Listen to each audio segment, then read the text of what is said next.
একদিকে ইউরোপের শক্তিশালী দল স্পেন এবং অন্যদিকে এর আগেরবারে বিশ্ব চ্যাম্পিয়ন আর্জেন্টিনা। কে নিবে 2000? স্পেন।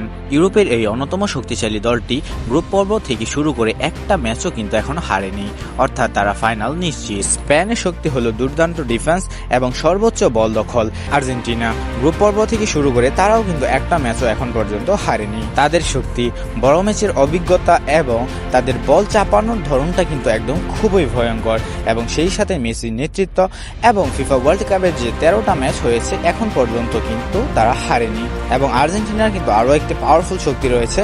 আপনি যদি খেলা দেখে থাকেন তাহলে বুঝবেন যে তারা কিন্তু লাস্টে এমন কিছু করে, লাস্টে এমনভাবে খেলাটা ঘোরায় যেটা কিন্তু কল্পনারও বাইরে হয়ে যায়। তাই অ্যানালাইসিস করে কিন্তু বোঝা যাচ্ছে যে দুই দলই শক্তিশালী দল, এবং আর্জেন্টিনার জেতার সম্ভাবনা কিন্তু 48% এবং স্পেনের জেতার সম্ভাবনা কিন্তু 58%। তবে একটা কথা কিন্তু না বলেই নয়, আর্জেন্টিনার মেসি যদি একটু ভালো করে খেলে তাহলে কিন্তু স্পেনকে উড়িয়ে দেওয়ার সম্ভাবনা তাদের আরো অনেক গুণ বেড়ে যাবে। তবে আপনাদের মতে কোন দল 2026 ফিফা ওয়ার্ল্ড কাপে বিজয়ী হওয়ার সম্ভাবনা আছে অবশ্যই কমেন্টে জানিয়ে দিবেন, এবং সেই সাথে গোল কে কয়টা দিবে এটাও কিন্তু জানিয়ে দিবেন।